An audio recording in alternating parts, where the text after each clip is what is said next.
Good morning. We are here to talk about the K-12 education landscape. And it's a panel of four. And the order in which we will do this, we will start with Dan Teague. Dan Teague from the North Carolina School of Mathematics and Science, and also an NCTM board member. Then we'll move to Brea Ratliff, who is the president of the Benjamin Banneker Association. I'm sorry, past president of the Benjamin Banneker Association. And then we'll move to Marilyn Strutchens, professor at Auburn University, former president of AMTE, past board member of NCTM, and doer of all things. And I'm Robert Berry. I'm the president of the National Council of Teachers of Mathematics, as well as a professor of mathematics education at the University of Virginia. And so, without taking up too much time, I'm going to let Dan get us started. And so, Dan is going to start off with Dan. Thank you, Robert. As you can see from my opening slide, if I had heard Uri's presentation before I made it, I might have made a couple of different choices. But I'm gonna repeat a little bit of what he said last night. And to get us started, I want to talk about how we got here and where do we go from here. So, as with Uri, the Sputnik was a big deal. I was a young kid. I was 7 years old. I can remember with my family watching the U.S. first visible echo orbiting the Earth. We were out in our front yard. Everyone on our block was out in their front yard watching it move across the sky. And this was a fundamental shock to the system and changed mathematics into what we have today. So at the time, the research had showed that children could learn much more mathematics than we were teaching them. What wasn't discussed is whether or not that set theory and linear algebra and all the formal mathematical reasoning should be taught to everyone. But the basic idea is the programs were designed for the most capable. And as if everyone was going to be a mathematical scientist or engineer. And the process led to sort of a step structure like this. Everybody goes in, and at some point you decide, I'm full, okay, my brain's full of math, and I'm going to step off the track.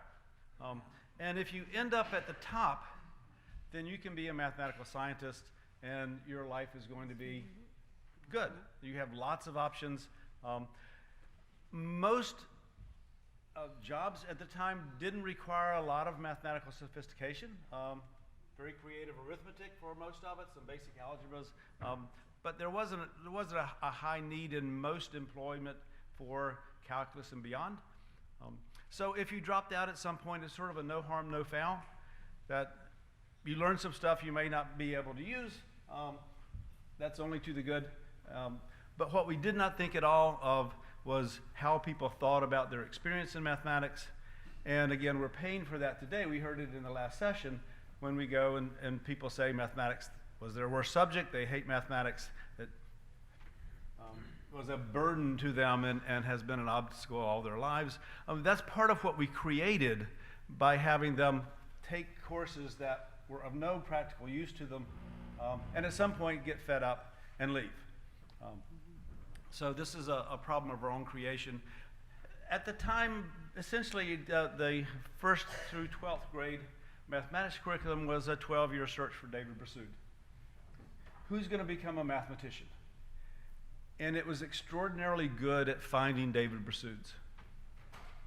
It's one of the reasons, Jim Lewis's question about what about the professional mathematics community, the mathematical researchers, do they need to be on board for us to be successful in our endeavors? And the answer is absolutely yes, they do. They're interested in perpetuating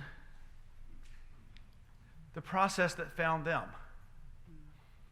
Okay? There's a group that's very, very successful from this process. In fact, that includes a lot of us. It found us. We're in mathematics as a result of this process. In my high school, I had my 50th reunion earlier this year, and almost no one went beyond Algebra 2. There was one section of pre-calculus, and there were two of us who ended up taking calculus. But other than that, it was they were in the process, they dropped out at Algebra 2 because that's what they needed for the UNC college system, those who were going. Again, how they felt about it really wasn't important. Here's what we have today. People aren't dropping out at Algebra 2. There are 800,000 students taking calculus in high school. More than 100,000 of them before they reach 12th grade. So how does that happen? Well, not because they're all planning to be mathematical scientists. They're not. Why are they doing it? Why is there this great push towards calculus? Well, primarily, I think, for college admissions. Okay? And one of my advisees a couple of years ago was adamant about taking BC calculus her senior year because she wanted to study psychology at Duke. You can't study psychology at Duke without BC calculus. Is that because calculus is really important to the subject of psychology? No. You can't get into Duke to study anything without having BC calculus. And so all of the students who intend to go to these to selective schools, now of course all of them don't, so there's this push, this drive that they feel that they have to have this subject despite its irrelevance to their goals. And that's part of what we're going to try to change. We're going to try to say, no, there's a better way of doing this.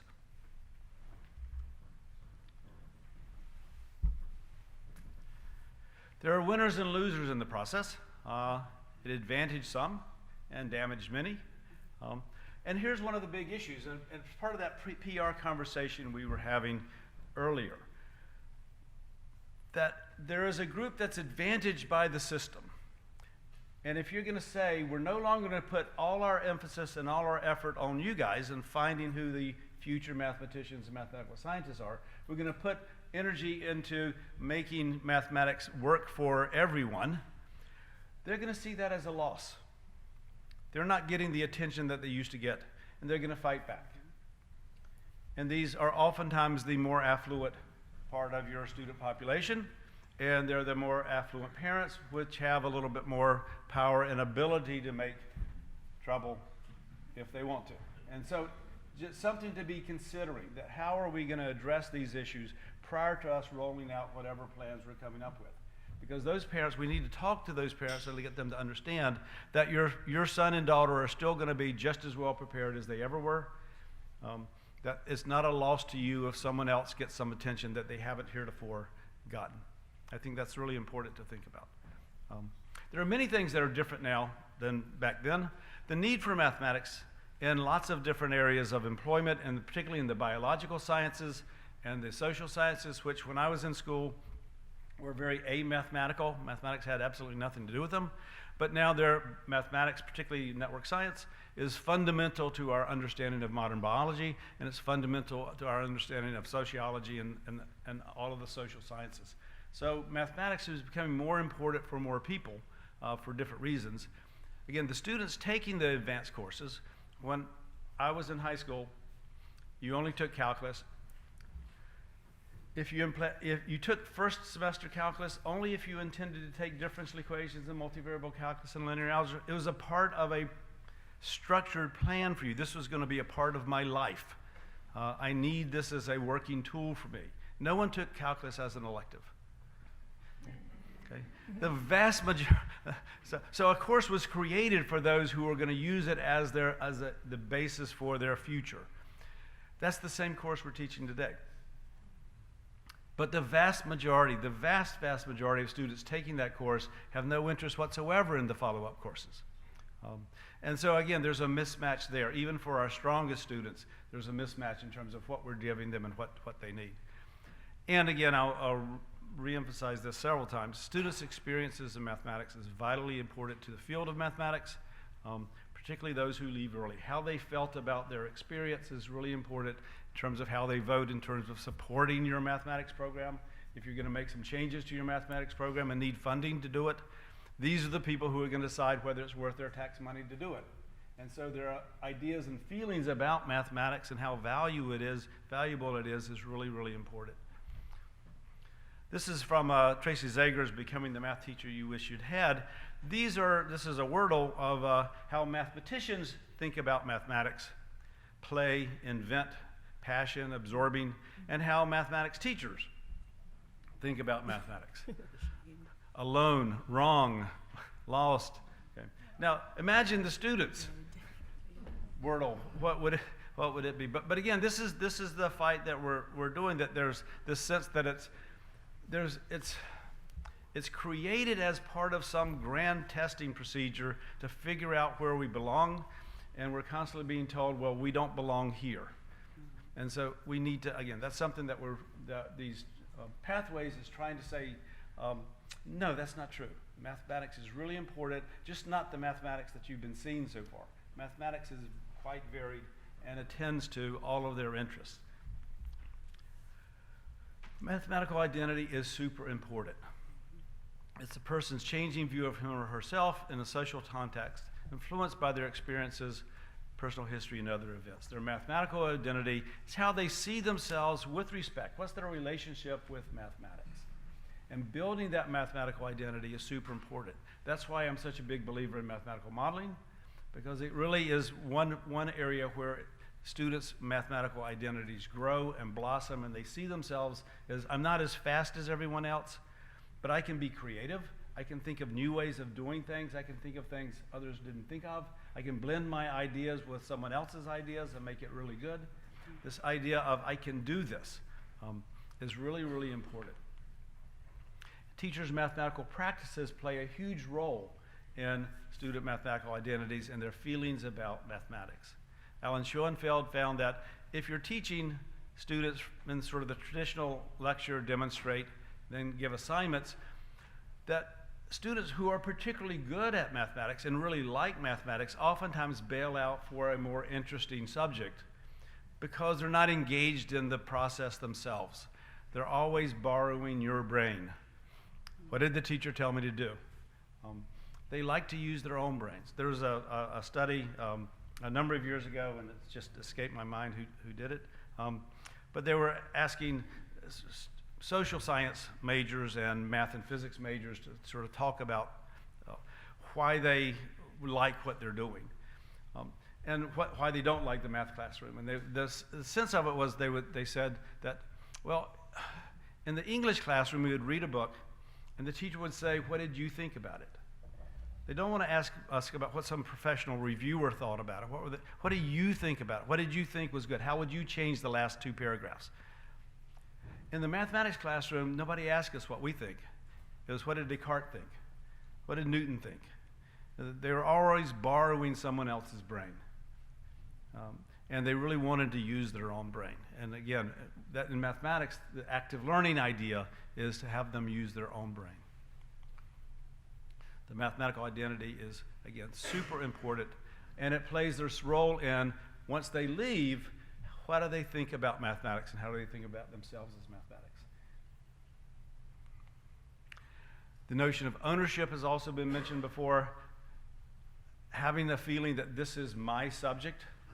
This part of mathematics is my subject because it attends to the issues that I'm interested in.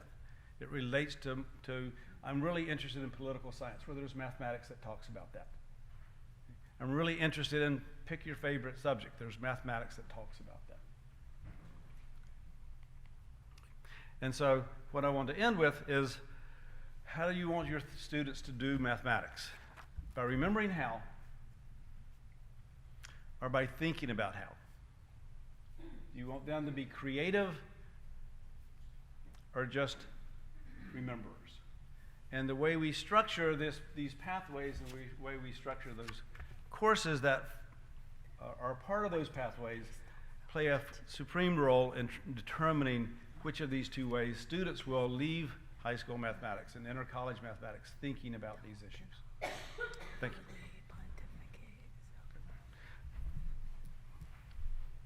I'll stop. All right. Well, thank you. So next we will have Brea Ratliff. She will come up and let's see if we can make, ooh, there we go. Close this out. And Is this okay, Brea? All right. Good morning. All right, so my background is obviously K-12. Spent a lot of time teaching all elementary, middle, and high school mathematics before being a curriculum director. I tell you all of that because I love professional development, and I know that just sitting still in seats is not the best way to learn. So what I'd like you to do right now is put down your tablets, your computers, and your cell phones, and I'd like you to, as much as possible, form a line in the center of this room.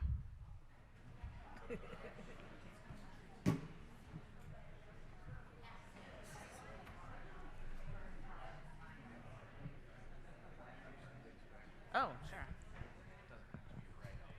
Oh, okay.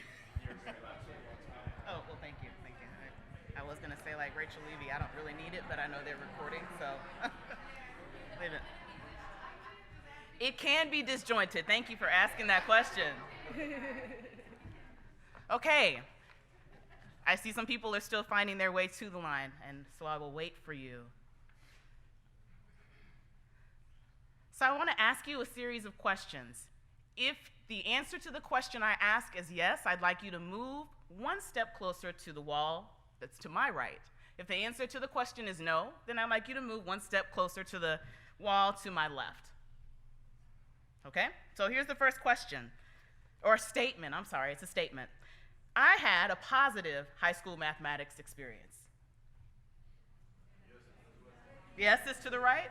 No is to my left. Yes, okay.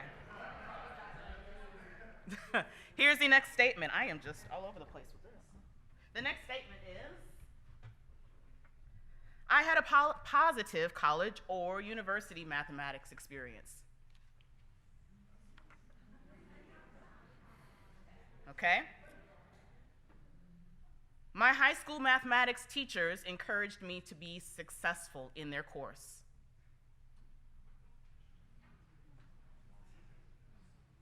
Okay. I was encouraged to take advanced level mathematics by my high school teachers.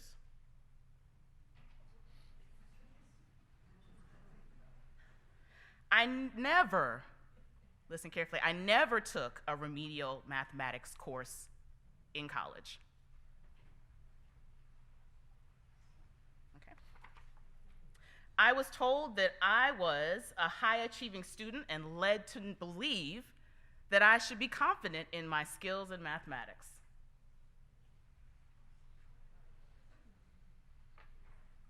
While taking my high school mathematics courses, I was well informed about how the content connected with my future ideas and career choices. Okay. Changed. Right. Shifting the data. Okay. My high school community, which includes parents, other family members, my neighborhood, my mentors, supported my success in mathematics.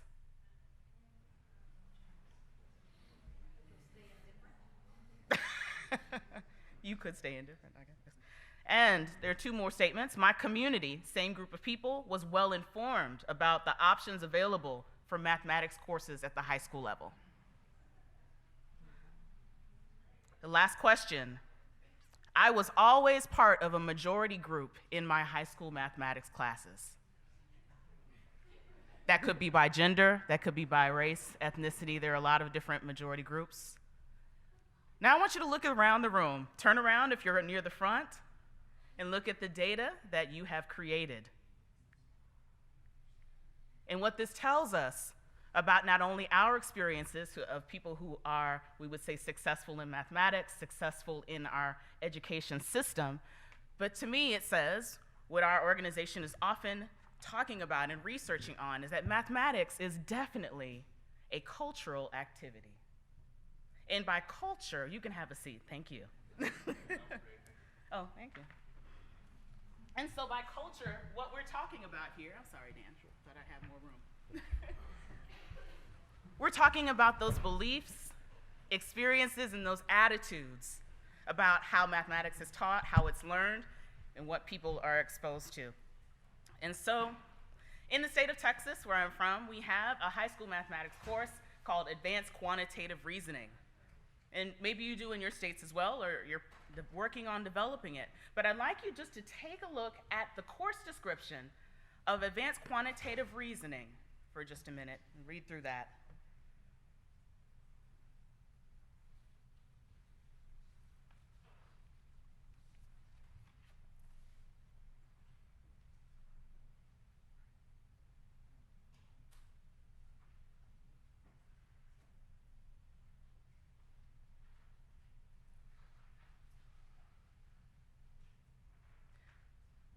So I show you this definition or this course description because I think it's important that as we embark upon this work or continue this work, that we understand that what we are doing is advanced quantitative reasoning for all of the students between grades 11 and 14.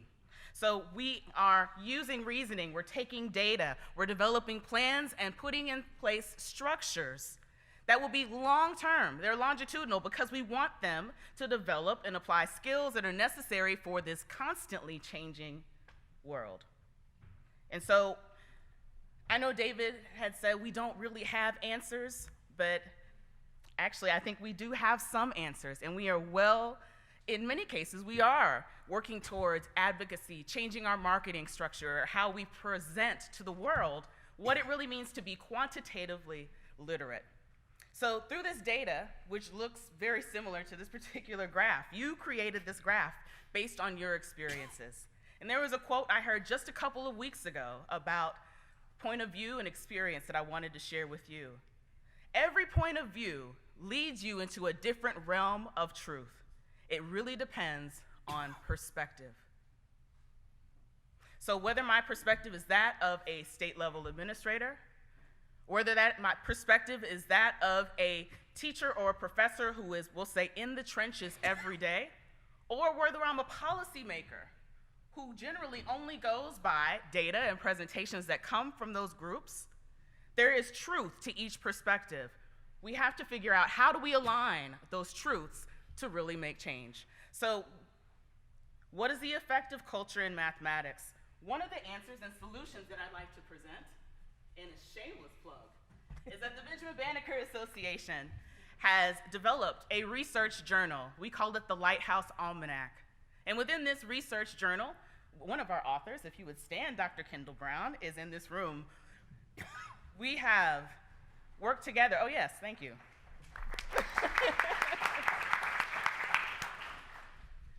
We have worked together for many, many years to say that there are solutions to the challenges. There are solutions to what people tend to call the academic achievement gap, which is often an opportunity gap for many students, many families in this nation.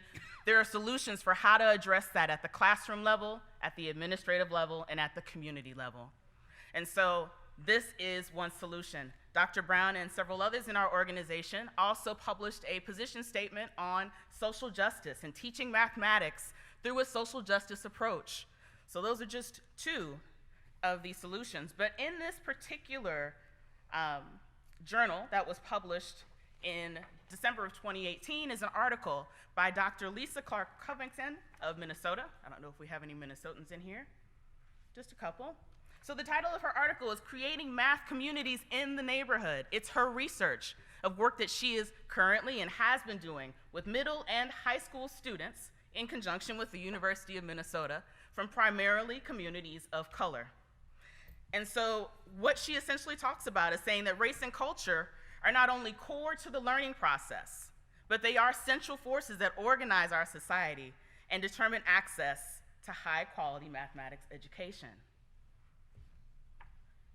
So my colleague Dan gave us an excellent definition of mathematical identity, and I have to admit I was a little nervous because I wasn't sure how deeply you were gonna go.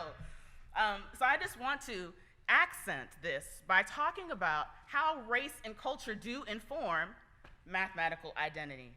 And I'll provide, at the end, I will show you all of the particular references from which this work comes, because I never want to plagiarize and take away credit from the actual researchers. So we found that obviously mathematical identity does. The participation in math has a profound effect on what we believe about ourselves as learners. It is a social concept. It is developed on a social construct, and there are so many factors. That in itself is a multivariable learning experience because there are experiences that we have that impact how we learn. And in the case of students of color, coming into mathematics classrooms can be a very racialized experience. One example of that is that many, we like to say underrepresented a lot, and I have to say thank you to Robert Berry because he was one of the first people earlier in my career that introduced me to this language of things that I had experienced as an educator but never really knew how to define.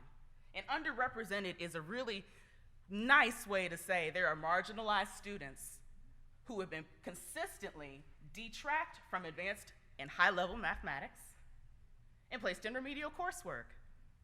So how do we, bringing this back to you, how do we put into place structures and procedures to make sure that we are not continuing to do that?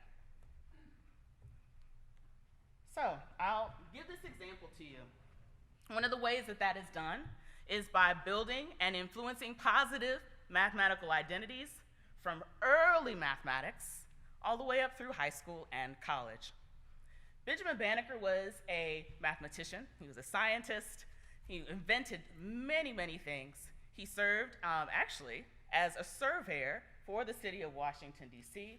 He is really what we call one of the most Renaissance types of mathematicians, the types of mathematicians that we're trying to create today. So when we work with students in a lot of our outreach programs, we present them with this particular mathematics puzzle because Benjamin Banneker also wrote several mathematics puzzles. So since many of us are mathematicians and math teachers, I want to give you a minute just to think about how you would solve this particular problem, and then I'll talk to you about the importance of this particular problem.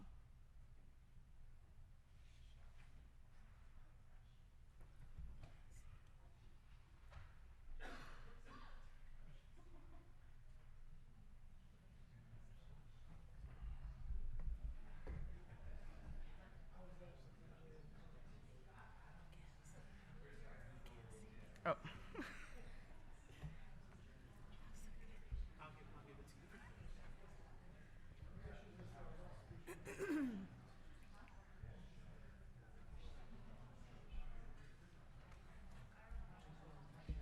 She had a question. What? She seemed like she had a question. Oh. What? They want to know about shillings. How many shillings are a pound? A question was asked about how many shillings are in a pound. Does anyone know the answer to that question? Say that one more time. Thank you. The response was, according to Google, there are 20 shillings in 1 pound. That is correct. Yeah.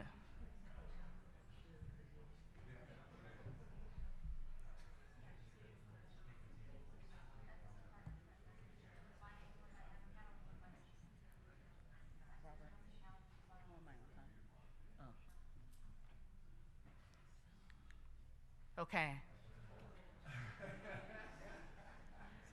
If you're interested, and I'll keep talking and talk about the importance of this to our children, Benjamin Banneker's math puzzles, this is one of 6 that is actually available on the AP Central website.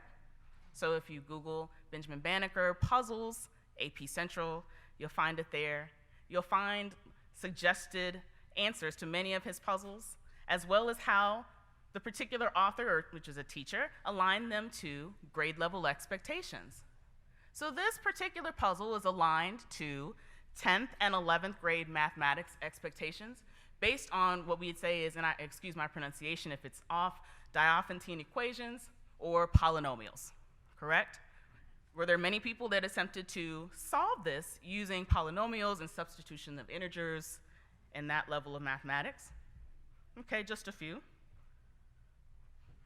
We have a teacher, a Benjamin Banneker member, who works with students, elementary students in Houston. And she presented this problem to her 4th and 5th grade students who were able to solve it pretty quickly. Now, when we look at the data and when we look at these students, this particular school is amongst one of the lowest achieving schools in Texas. These students, looking at their data, would be some of the lower achieving students in mathematics.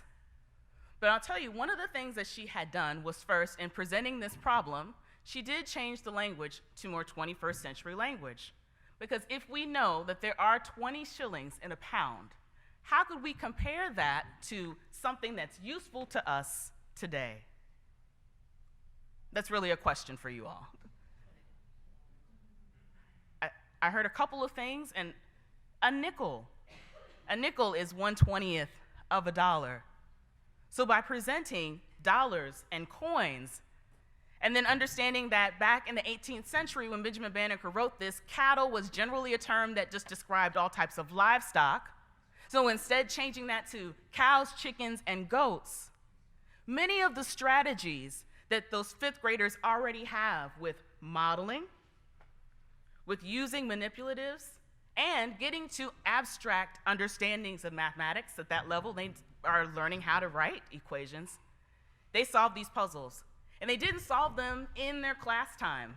This is a group of students that this particular math coach had during lunch.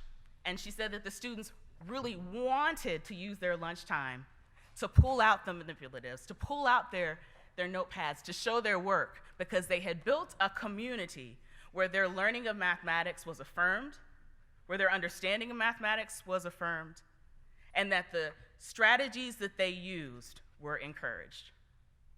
So I tell you this story because what we really want to help everyone understand is that these students are not anomalies. They're excellent thinkers. They're excellent thinkers, and there are brilliant mathematics students in every state, in every school, and in every classroom. But it is our job to support them, to identify them, and not just the David Bersudes, and David, we do love you. But there are many students who don't recognize that they can be Davids. But it's our job to cultivate them. So again, the Benjamin Banneker Association is one society within CBMS whose work is consistently about how we can do that in schools and districts and at the community level as well, as we work with informal learning spaces such as the Boys and Girls Club, and work with staff members there to help them see how everything that they do, everything that they talk about regarding mathematics supports and should align with what we've got going on in schools. So thank you for your time.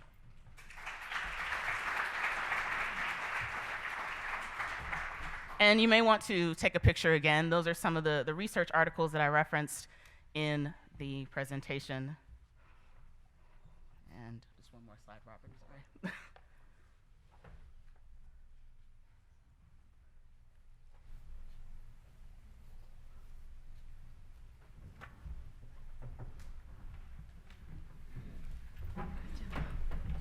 All right, thank you, Brea. So next we will have Dr. Marilyn Strutchens. And let me see if I can get this going. And you are right there, right? Yes.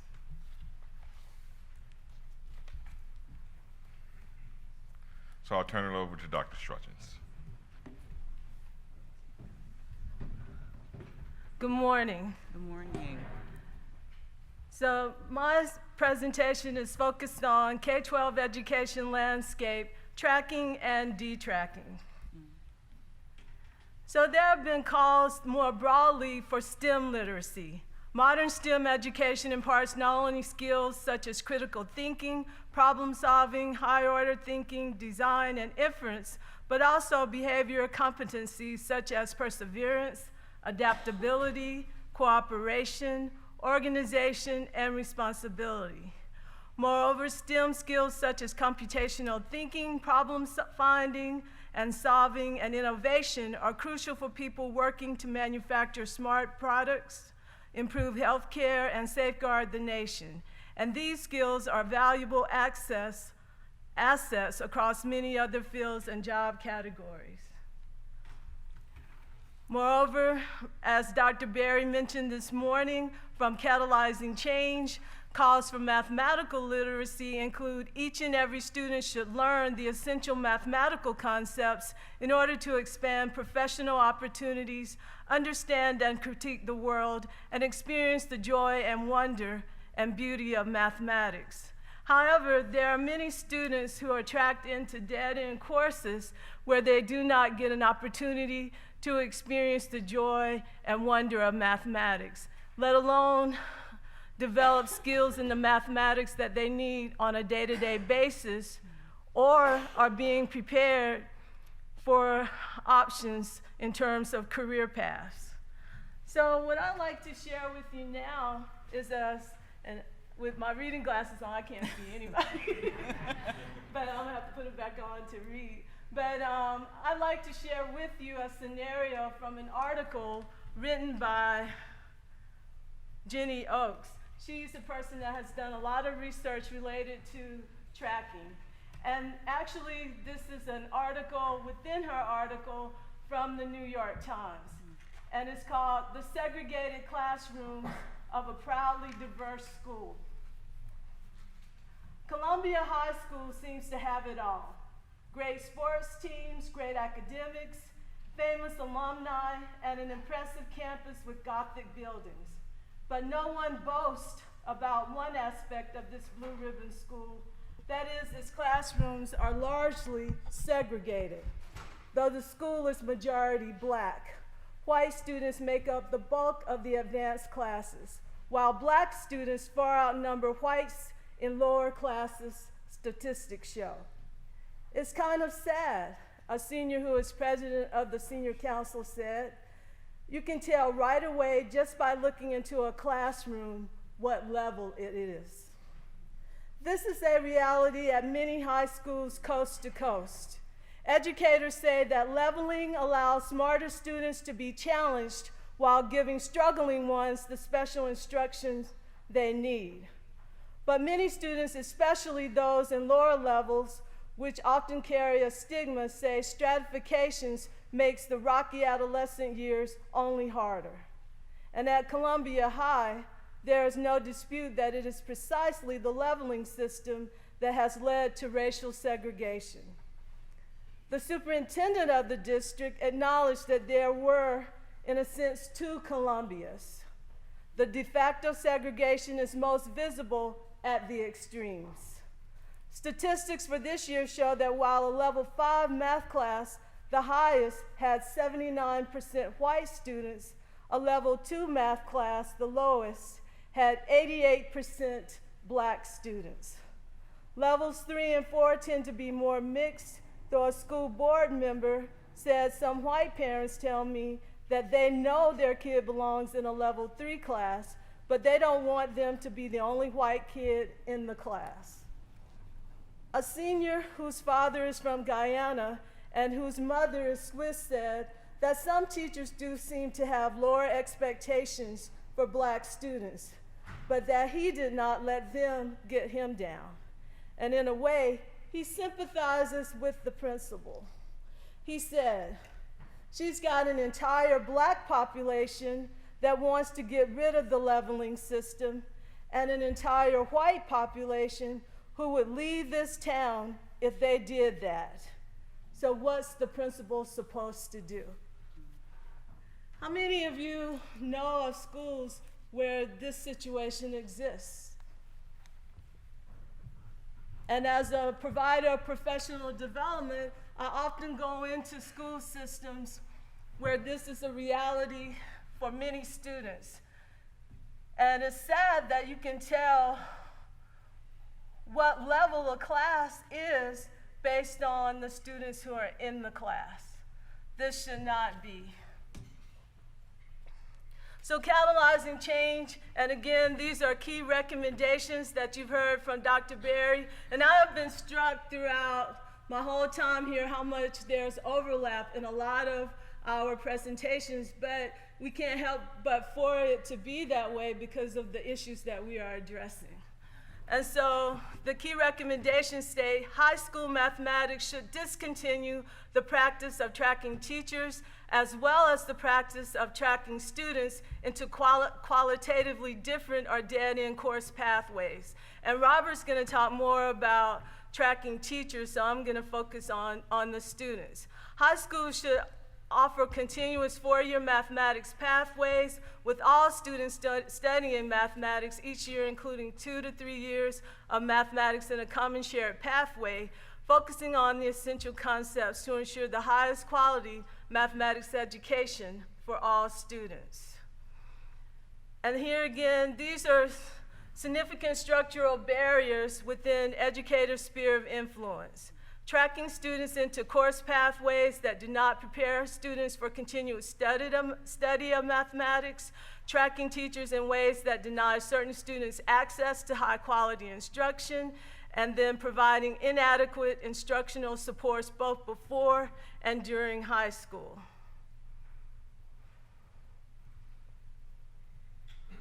And this is a table from a document from the United States Department of Education's Office of Civil Rights Data Collection from 2015 to 2016. And you can see in green the schools that are predominantly African American and Latinx.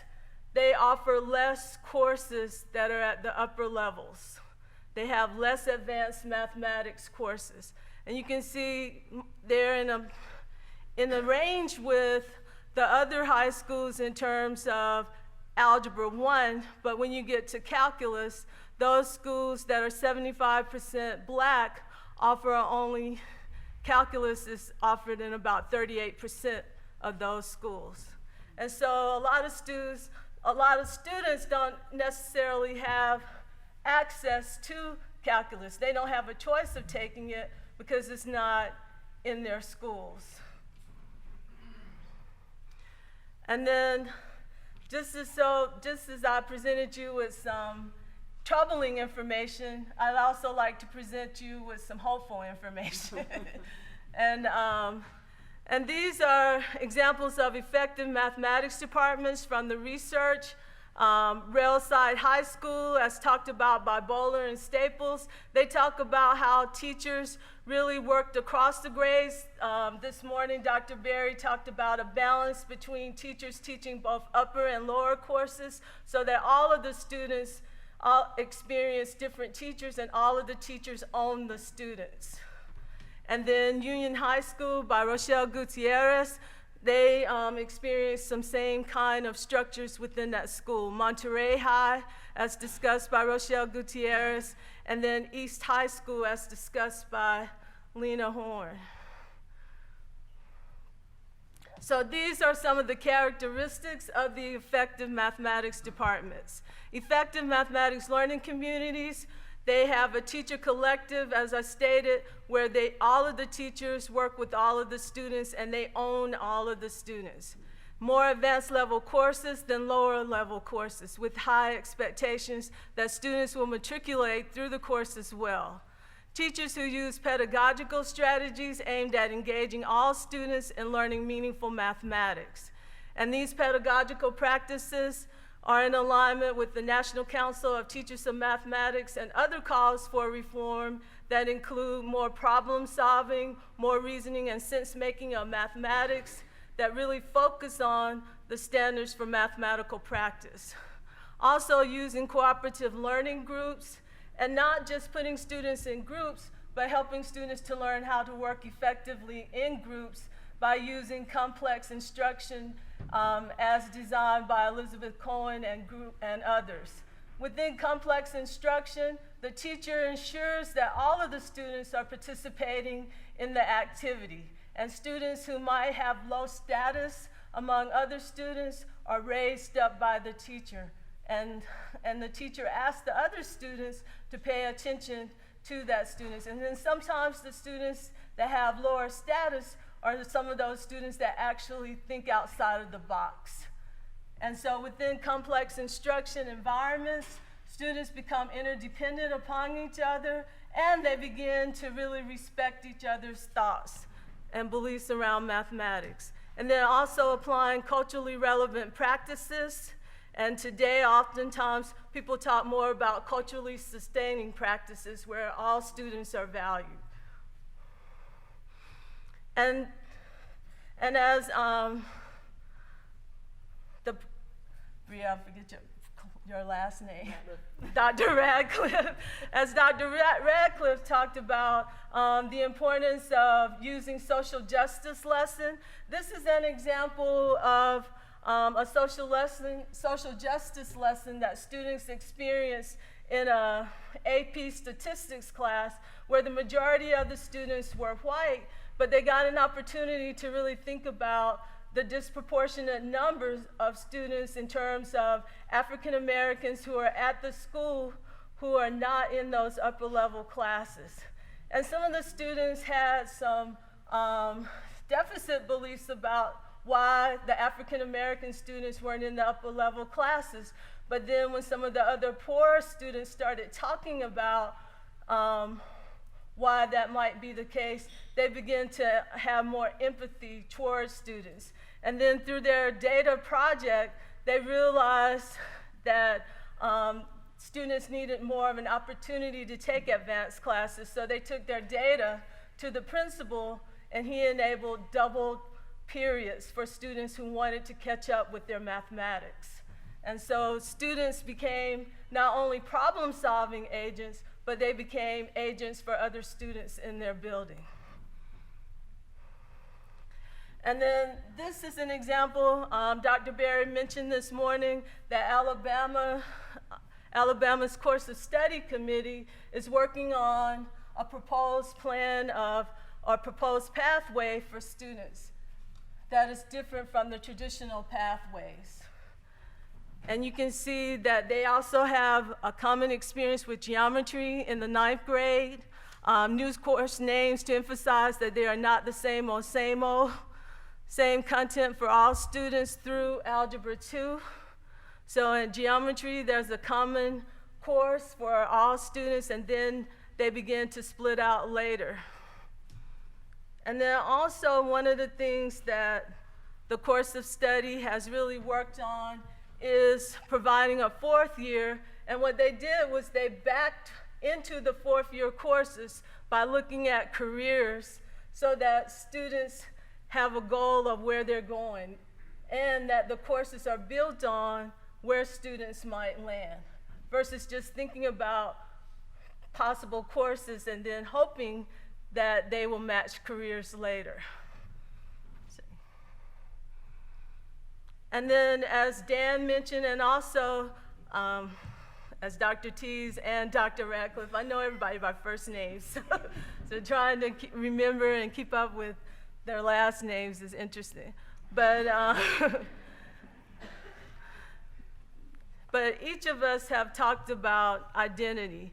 And according to Nasir, the relationship between learning and identity is bidirectional, with access to learning supporting stronger identities, and identity in turn supporting learning. And this is an example from Frank and Hickson's, from Access and Equity Promoting High Quality Mathematics in grades 9 through 12. And this student's name is Terica, and she is an African American student who had thought about calculus as being only for the whiz kids. She didn't think that she could be successful in that class, and her grades weren't like straight A's, because most people think students who make straight A's are the ones who are going to go into calculus. She had about a B average, but her teacher, Ms. Hickson, believed that she could do well in calculus. And she ended up at the end of the semester doing a report and presenting to her class with a lot of poise and confidence, a topic that she had not even studied within that class to her peers, and did it really well. And then at the end, she saw that she was really capable of succeeding in calculus.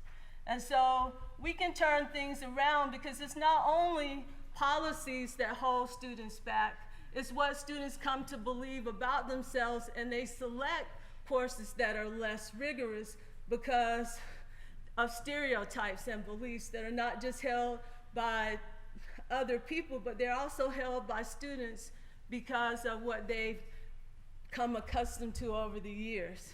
And so we can't just wait until high school to start building students' mathematics identities, as Dr. Ratliff presented with the elementary students. we have to start early on with that vertical alignment.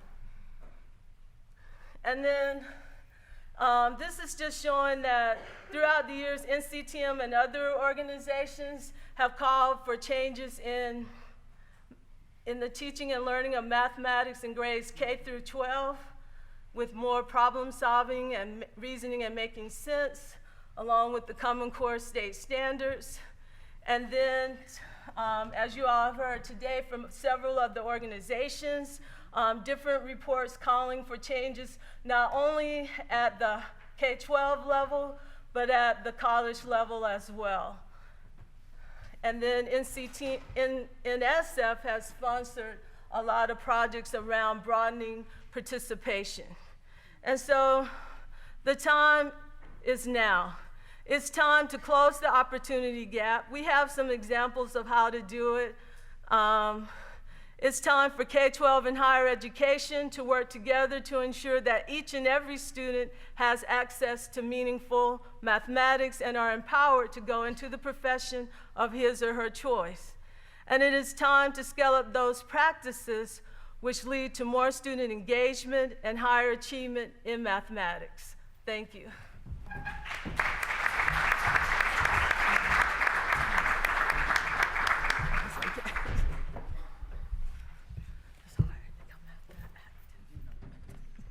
All right, I feel like I need to play Sam Cooke's Change Gonna Come. Some of y'all know what I mean then, right? All right, cool, that's all right. So I'm in the fortunate position because I'm last, and the fortunate thing is that as Dr. Strutchens and all of the panelists have mentioned, so that I'm losing names now. Here we go. I'm going to call y'all by your first names. Is that all right? Okay, all right, cool. All right, so this morning I talked about catalyzing change, and I actually want to kind of back up a little bit and dig a little bit deeper with catalyzing change. And the reason why I want to dig a little bit deeper with catalyzing change is it's just kind of, you know, it is a conversation, and I think this is a point where we begin to have conversations about issues that impact high school mathematics. But also, for those of you who are familiar with catalyzing change, NCTM is also working on 2 other publications that will be catalyzing change in early childhood and elementary, and catalyzing change for middle school as well. And so those issues that impact early childhood and elementary, you know, we're going to initiate conversations in that space, and also the same with middle school. And so I'm going to borrow and talk about some of the issues right now about high school, but might flow back a little bit to the other grade bands as well. So when we think about why catalyzing change and where that conversation comes from and things of that sort, I mean, if you take a look here, I mean, if you look at this graph, and you look at this graph, this represents the trends from 4th grade and 8th grade on NAEP, on the NAEP assessment, and you look from 96 to 2017. While the slope is not as steep as we'd like, we can see that the slope is positive. It is positive and moving forward in positive ways. So we can see with the darker blue color, we see 4th grade. Again, where we're in 96, and then looking on in terms of looking at the standard deviation from 96, you can see that there's been, I would say, you know, 2015, 2017, it's kind of flattened out, but it's not yet a trend. But we still see overall through that time period a positive slope. The question now becomes, so if that's 4th and 8th grade, what does it look like in high school? You know, I guess the good news is it's not a negative slope. But the more challenging news, what's happening while there is some positive impact in 4th and 8th grade, what is happening in high school where the slope is relatively flat? And oftentimes in catalyzing change, we talk about this as an implementation gap. And an implementation gap, we refer to it as a way of how can we impact teaching and learning of mathematics in the ways that's happening in 4th and 8th grade that may not yet have been realized in 12th grade or in high school. And so that realization on, the use of tools, the use of discourse in classrooms, the idea of students connecting to one another. How do we build engaging classrooms that students are collaborating with one another in a way that we see some positive impacts in 4th and 8th grade, but not yet realized in high school. And so those are the things that when we say the implementation gap, those are the things that we're talking about. But we also know what happens in high school mathematics, as Dr. Strutchens mentioned earlier, with regards to tracking. That tracking happens much sooner than kids, than high school. And so we know that in elementary, sometimes we refer to it as grouping, and a language of grouping that happens in elementary schools. When we say grouping, I've been in a school where we have the redbirds, the bluebirds, and the eagles, and it's not, that's not a mystery who the eagles are, right? So I want to know, how do you distinguish the red and the bluebirds? And so it's one of those things when we think about relatively grouping that happens in elementary. In the same way that grouping now has impact of what happens in middle grades. And when we think about the grouping in middle grades, now we're thinking about courses. In elementary, we're thinking about grade bands, and sometimes there is departmentalization that happens in elementary. But now we move to middle school where we're thinking about courses, and students are grouped in courses where there is in some places, I'm hearing some places where there is 6th grade Algebra 1. I'm like, whoa, wow, that is very interesting. And then, but more likely you might have an on-grade level course, and then you have what it might be a 6th grade compressed. How many of you heard the language of compressed courses? So it might be 6th and 7th grade compressed in 6th grade, and kids are taking those kinds of courses. So, kind of got off track a little bit with the tracking, but I want to get back on track in terms of making a case and why we need to have these conversations. And so when we look at PISA, and PISA is the Program for International Student Assessment, the U.S. is trailing behind its international peers. And we know that young adults are not only lack preparation in numeracy and problem solving, but also mathematics to be participatory in a democratic society. Matt Larson and I wrote an article in PDK, Phi Delta Cap, in the magazine. And in that article, we bring up this whole notion of truth decay. And the idea of truth decay is the idea how we make sense and understand data. We're bombarded every day with data.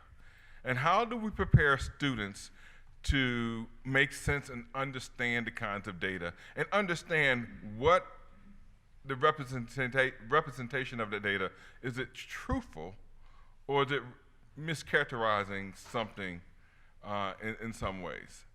And when I work with kids, I love to use, I hope no one's from USA Today here, but I'd love to use USA Today as an example of unpacking representation of data. Because sometimes there's some scale issues with looking at data, but also just, I want kids to be critical consumers. Mm-hmm. Critical consumers of the data that they receive daily. And I think that's how we use mathematics, to make sense, to critique the world. And I would argue it helped them experience the joy, wonder, and beauty of mathematics as well. So, when we think about our math curriculum, some of you may ask, well, why? Have you ever thought of why Algebra 1, Geometry, Algebra 2, why that sequence, and where did that come from? Well, actually, that comes from the Committee of 10 in 1892. And many places are still using that sequence of study since 1892. I'm going to make an argument. We've learned a lot since 1892. And because we've learned a lot since 1892, it might be time to rethink and renegotiate, course sequence, and even how concepts are packaged whether they're in courses or how they're linked. But I think it's up for conversation, and we need to initiate that conversation to think about, do we do what happened in 1892 with regards to course sequence, or do we need now to have another conversation about, it may have worked well during that time, and we can argue about that, whether it worked well during that time. But I do think it's up for discussion now to really think about the course sequence from 1892. But if we think about what happened in the 90s, and you think about the NSF-funded curricula that happened in the 90s, there was some effort in the mid to early 90s to push back on the sequence of courses from 1892. And was really renegotiating the ideas of how concepts link to one another. And these curriculum materials, connected mathematics materials and other materials that were developed during that time, was kind of the space of, giving access to thinking about how mathematics content could be sequenced differently than that was prescribed in 1892. Unfortunately, I still think that we need to pick up that conversation again, nearly 20 years later, because I still think that conversation needs to happen, and we may, whether it's those sequence of courses or curricula at that time or something different, we just have to have a conversation about content and curricula that bring broader access to many students.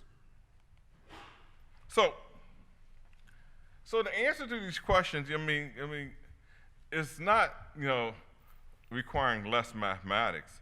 I think it's, this space where we have to identify and confront, come to long overdue changes in structures and policies, instructional approaches, and relevance to high school mathematics. I think we have to have this conversation about what are the things that need to change, what are some of those things that we need to put on the table, and what are those things that we can do without?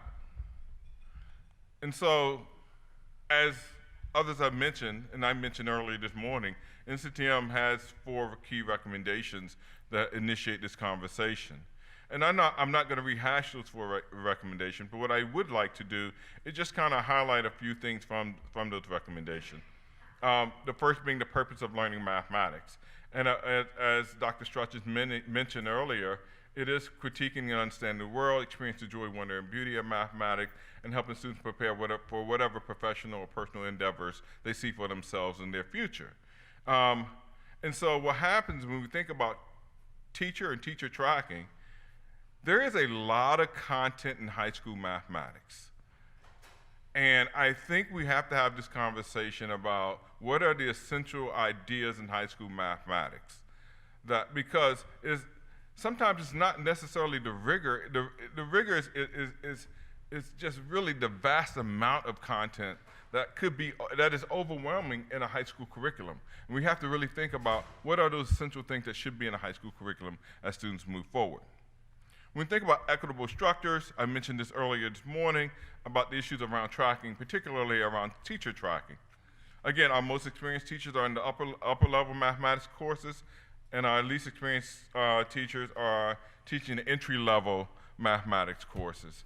And notice I use the term entry level and not lower level, because I think we have to disrupt this idea of deficit language.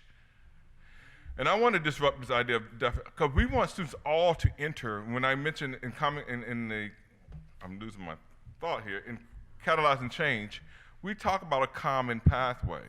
All students enter high school mathematics in the same way. So those are entry-level courses. So they enter through this common pathway. And so I want to disrupt this notion of the lower level as lower and higher, but maybe there's an entry level and an upper level as students enter through the common pathway and progress through the pathway of mathematics. And equitable instruction, as mentioned by our panelists, the idea of identity and agency plays out in very significant ways as we think about that. And finally, the 4th recommendation is about the pathways.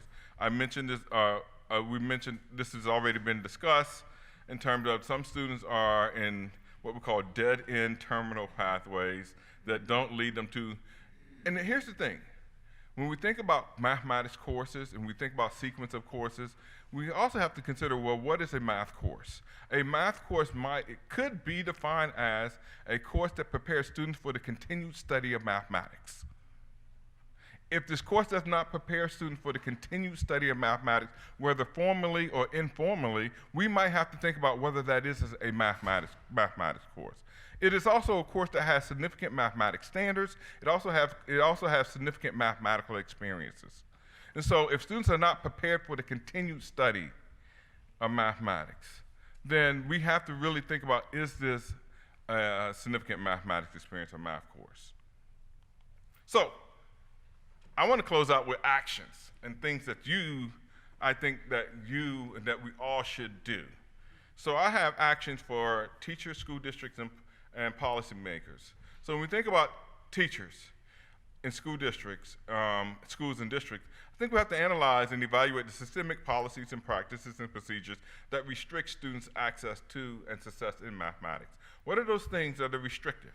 What are those things that allow some students to continue on to study through the upper levels of mathematics, and what are those things that restrict some students? I think we have to analyze teacher assignments.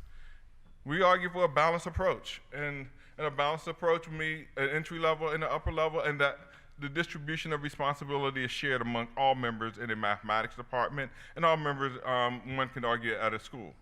We also argue for consistently implementing research-informed and equity-based instructional practices.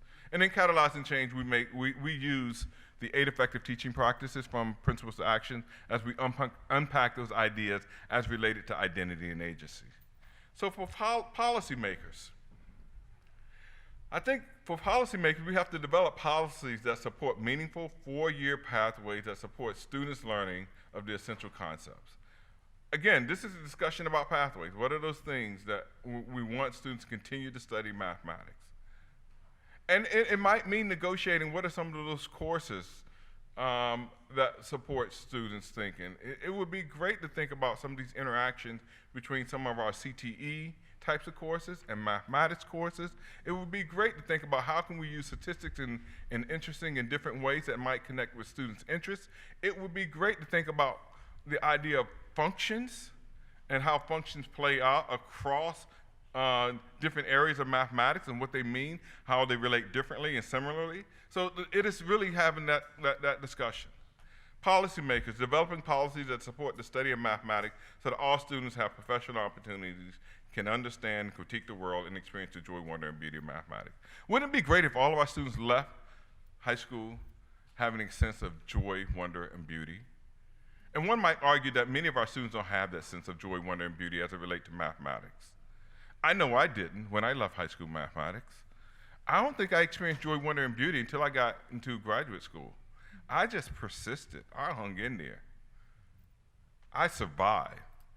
And I don't want any child to go through high school or even college or even graduate school saying that they survived mathematics.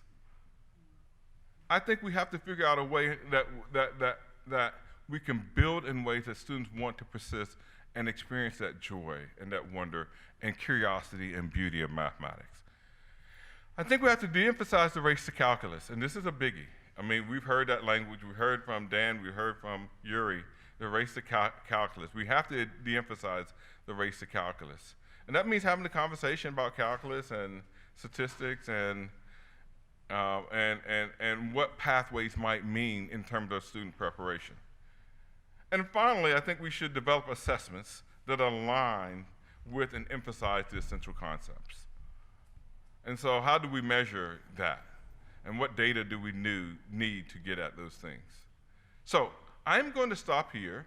We have time to take questions, and I'm going to join my panelists here. Well, I'll stand here, and then I'll distribute questions. That way I can probably. So right now, so here we go. So I am a university professor. And so one of the things I do in my methods course, and sometimes I ask, questions or compliments? So we will take questions or compliments because we can, it's a pedagogical thing. So right here, here's a question or a compliment. And a compliment, rather. Well, I'm coming from higher ed, and the question I have is around students taking ownership of their own learning. This is something that we talk about, the faculty talk a lot about, and I was just wondering, and in higher ed, we don't do that good of a job, but I was wondering what's being done at the K-12 level in terms of students taking ownership of their own learning. So the question is, what is being done at the K-12 level in terms of students taking ownership of their own learning? I'll turn to my colleagues here. Well, I think one thing that's happening in a lot of places in a lot of different ways is moving to a more active learning representation for how mathematics is done, so that students, I mean, first of all, in order for them to take ownership of their own learning, they have to believe that is possible, that it's a real thing, that mathematics is understandable rather than something that's just memorable. So I think sort of building this belief that yeah, we can figure this out. It's maybe not something we haven't seen yet, but we can, based on what we know, what do we think it's going to be? And then sort of clarify their ideas, but I think a lot of the developing the ideas with the students is a part of that process of them saying, no, I can actually do this. And so I think that's important. I think it's important, too, for us to be honest about the fact that at the K-12 level, we're still very challenged by that. And I think one of the challenges also is in our definition of what ownership really means. Are we talking about ownership of the content of learning mathematics? Are we talking about ownership in whether or not you're completing all of the assignments on time and you're taking, I guess, ownership and accountability? We probably need to better define that, but we're still challenged by that, too. And I agree with both Dan and Brea. And one of the things that we really focus a lot on, I'm a mathematics teacher educator, and I work with pre-service teachers. And we focus a lot on them using the mathematical teaching practices advocated by the National Council of Teachers of Mathematics. And a part of those 8 mathematics teaching practices is supporting productive struggle, and then helping students to assess their own learning. And then we're finding that the more teachers use those 8 mathematics teaching practices and really use them well with students, that students are beginning to take ownership of their own mathematics, because the teachers are questioning them in a way that's not funneling them to answers, but getting them to really think about what they are doing. And so if there's a trend, helping students to move from, and people have talked about this early on, about changing the culture of what it means to learn mathematics. If all we've had students do over the years is memorize and regurgitate, then when they get to college, they're not going to be able to take a problem and think about it in the way that mathematicians want them to think about, stop doing a proof and all of that. But if we start in the elementary grades through high school, really helping students to participate in active learning, as Dan mentioned, and if teachers are using the pedagogical practices that we've talked about, we can have students to own the mathematics because of the experiences that they participate in. But if they're just learning it in a traditional way, it's just like memorizing a poem that you don't really understand. Right. So let me add one more thing with that. I'm a high school teacher, and our school has a metaphor that this is not my idea. It's came from one of the teachers we recently hired that I think might be helpful, because we tell the students that taking a mathematics course, taking any course, but particularly a mathematics course, is like being given one Lego each day. And your job is to be able to hold all these Legos at the end of the year. And so how is that possible? The only way that's possible is for you to connect them. And it's your job to make those connections. Oh, this is related to this. This fits in with that. These two fit together. So I don't really have 5 Legos here. I've really got 4 Legos that are connected and one that's still floating out here that maybe tomorrow I can connect it with something else. So, as a metaphor for building your understanding and your responsibility for making those connections will be helpful, of course. But in the end, it's really the connections that you are able to make with all these ideas that are going to be the foundation from which you build your mathematical future. So that's one way of trying to express that to the students. And I would add to this idea of ownership. I mean, so the idea of students owning the mathematics, and one thing I would push back on teachers, how do you own your students? Mm-hmm. And when I say own your students in the sense of how do we honor who they are and how they come to us in our classrooms, and what do we do to support how they come to us? They come to us how they come to us. Right. And how do we take ownership of that, and what do we do to support and move them forward in that space? It's about relationship building. And how do we build relationships with students? And how, and from that relationship, there's this connection. I mean, my research focuses on black boys. And I tell my boys all the time, y'all built this. This come from you. And so, we own this. It was stolen from us. And so with that sense of efficacy that comes from that, is something I want to give them ownership. This is ancestral. This came from us, and think about that and what that might mean, and how do you honor those folks who came before you? And so that sense of ownership is how do I build those relationships with my students, and then how do I help them? How do I create a gateway for them to build a relationship with the mathematics? There's a question here. One way I connected what I heard with previous ideas was to translate what you said, Dr. Berry, to a movement I've seen in biology where there's so much information. It's just overwhelming that there's a movement to say less is more. Let's focus on key concepts. We don't have to cover everything. Could you elaborate on how you've seen that happening? Did I translate your meaning correctly? So yeah, in science, there's this interesting movement that's happening in science with regards to really focusing on those critical areas. And so what's happening in mathematics, we're focusing on the big ideas, and from that, the big idea standards can come from those big ideas. But also there has to be a discussion. There's a lot, one could argue there's a lot of content in high school mathematics. And how do we think about the sequencing of concepts and content in such a way that students can see the connections? Too often mathematics is presented as discrete, they're not linked, they're discrete contents. And so I think we can do a better job of linking ideas together. I use the example of functions.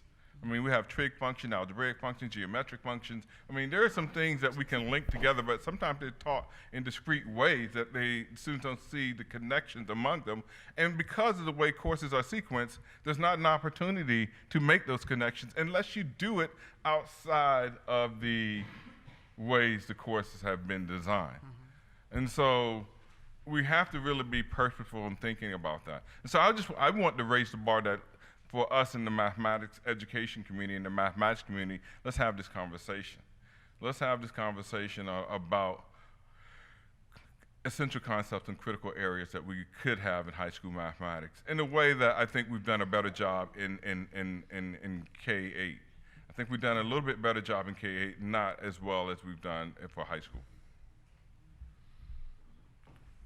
I go, oh, wow, Kendall, then I work my way around. So, Dr. Strutchens, you gave some examples of some effective math departments. And, my experience has been often those are aberrations, they're not the norm. And oftentimes it is either teachers or administrators who take very kind of radical or bold stances and are really going against the system. And we know, for example, what happened with Brea High School is that they came up against the system and they lost.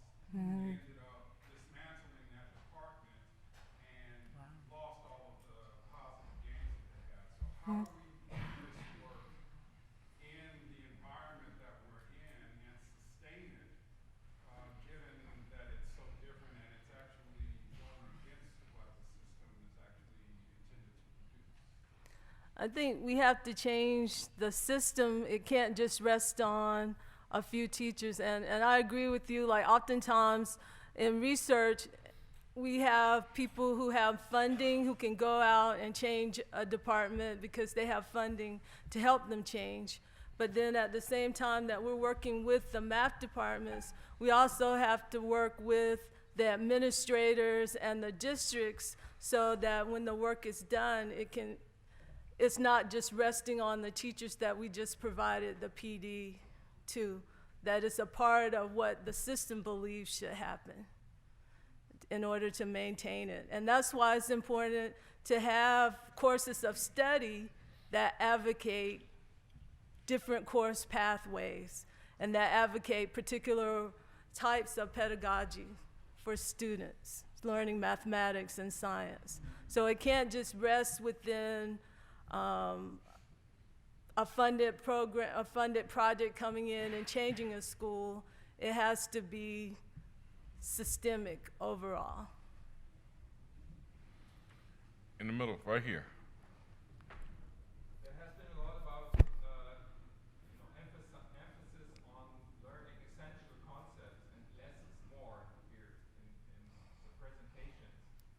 And I'm from Germany, so we observed there that at the end of the high school education, many students are actually lacking the basic skills, not in calculus or so, but rather in, say, grade 8 or so, algebraic manipulation, computing with fractions, say, or power laws, for example. So I think that although I agree that essential concepts, that is really the thing to learn, it needs a basis. And I think there's, in Germany, there's a consensus about this, the basis of skills that every student needs to master to actually appreciate essential concepts. And these skills, they need training. So it's, I think that, we need to have measures to prevent sending a signal when saying you need to learn the essential concepts, that this is received as or perceived as, okay, I just need to learn the essential concept and then the rest I can just look up. This is not, this will not lead to a good mathematics education, but rather you need to enhance the training and to work through exercises and these sort of things to really get your hands on the mathematics. So in K-8, So is this a thought that is also, so to say, on the back of all the considerations you have presented here?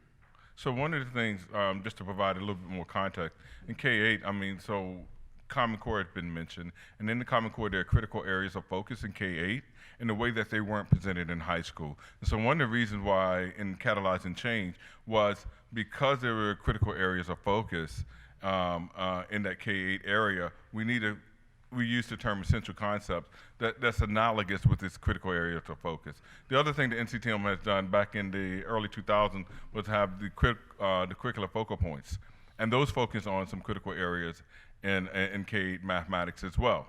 But to the point of the idea of basics, I am thinking about the issue around tracking. Too often what happens when students are tracked, there's some content and there's some areas that are skipped.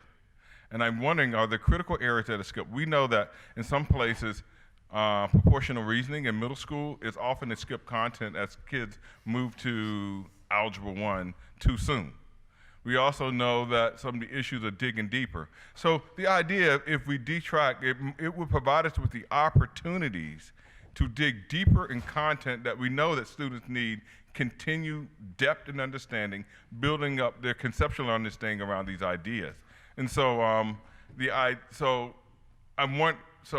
wonder if this is a residual of perhaps tracking. And I'm not certain of the context in Germany as well. Can I just add add to that. I know in my experience in helping with teacher development, I've seen that, building on what you said, in certain classrooms, not all teachers understand that though the concept is, we'll say, foundational, that the cognitive complexity should be different at every level and every stage of how the mathematics is taught. So we may talk about surface area maybe in 6th and 7th grade, and it appears again in the geometry curriculum, but what you taught in 6th and 7th grade is not that same level of surface area at that level. And I think that's something that continually should be addressed in a lot of our teacher development.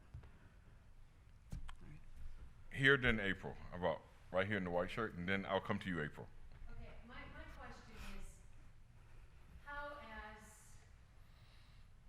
professionals who are mathematicians, okay, this room sees the beauty of mathematics, okay?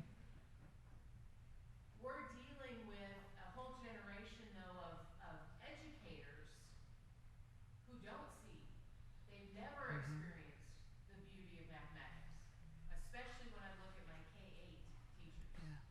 And yet we look at them and we say, let's teach kids the beauty of mathematics, and they go, I just don't know what it is.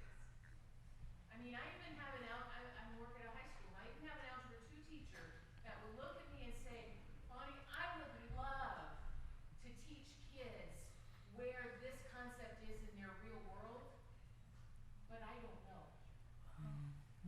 I don't know. I was a good mathematician because I could regurgitate and memorize really well, so I came to teach high school mathematics.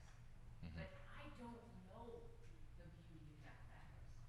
How do we're not going to change the culture and the atmosphere until we can change that group of people, so how do we do it? I think,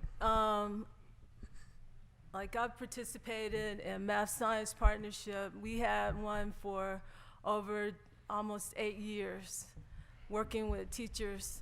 And one of the things that we found was really putting them in problem-solving situations where they had to really think about the mathematics in different ways, K through 12 teachers, and sometimes having K through 12 teachers solving the same math problems and seeing how they solved it from different perspectives.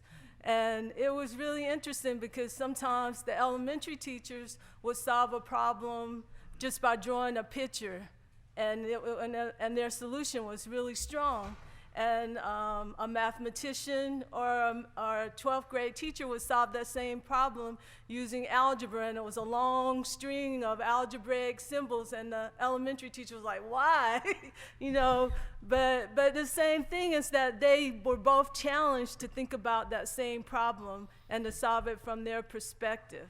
And the elementary teachers grew through that process of having challenged problems, and some of the problems they could even use in their classroom, but they were non-routine problems or problems that they hadn't seen before, and they had to think about them in a different way. And it caused them to really think about mathematics from a standpoint of not just memorizing rules and formulas, but really having to reason and make sense of them for themselves. And there are people who have developed math circles and all kinds of other things to engage teachers in problem solving and thinking about mathematics differently. And even having teachers to participate in social justice lessons and other kinds of lessons that they have not experienced before, to really think about mathematics and what it means to really learn mathematics.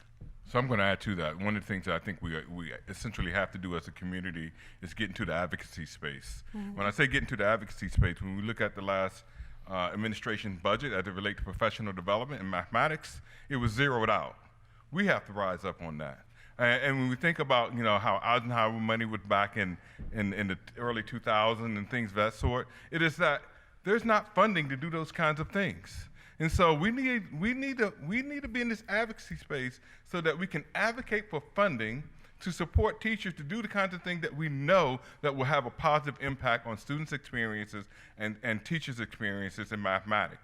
And so in order for that to happen, we need money in the space for that to happen. And so I think we have to get into this advocacy space to push back on the kinds of federal budgets that come forward as relate to professional development for education. April? Okay, so I don't disagree with anything we've said so far. Mm-hmm. I think there's still a missing piece. And why I say that is because I have a bachelor's of science in mathematics. I sat in the role of a state supervisor of mathematics. Until 2 years ago, I didn't have number sense. I didn't know I didn't have number sense. And I recently said that to Jeff Wells, who's from Iowa, and Seth is our national staff coordinator. And he goes, April, how do I know if I have number sense? And can you take me somewhere and privately test me? That's okay. The national staff coordinator. And some of you are like, yep, and you're shaking your head, and you've probably heard things like subitizing, the difference between object counting, verbal counting, Yep. and cardality. Some of you are like, what did she just say? Suba what? Sometimes.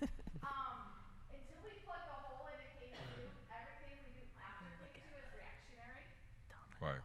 to that problem. And as a system, we haven't figured out yet how to take our K5 educators to no fault of their own and help them to understand that we need to plug the hole in K2 and how to do that so we close that gap when it's the smallest. Because we can't close it later on. I mean, we can, but it's so much harder, right? So anyways, that was a missing link for myself. And now, I mean, all these things are great, but they're reactionary, and that needs to be done too, right? Because the problem has a duality Right. to it. How do we help improve the system That was actually my next today? thing. And then how do we respond to those kids that we failed yesterday, right? So Right. So last comment? Last comment, Doug? Coherence is so important. As we're teaching x plus 1 times 2x plus 3, we need to remind them that that's, for example, 10 plus 1 times 20 plus 3 as an example. And this is what you were doing. And we can't then sort of say, well, I can't serve this student because I've got to teach algebra now. Right. We've got to do it coherently. Because even when the teachers are doing their job really well, somebody said up there, these are human beings. They're not going to retain everything. They had something traumatic happening in their house Right. as they were at that age. So we need to, but the beautiful thing about mathematics is that it is coherent. There's those opportunities everywhere to build number sense with algebra sense, for example.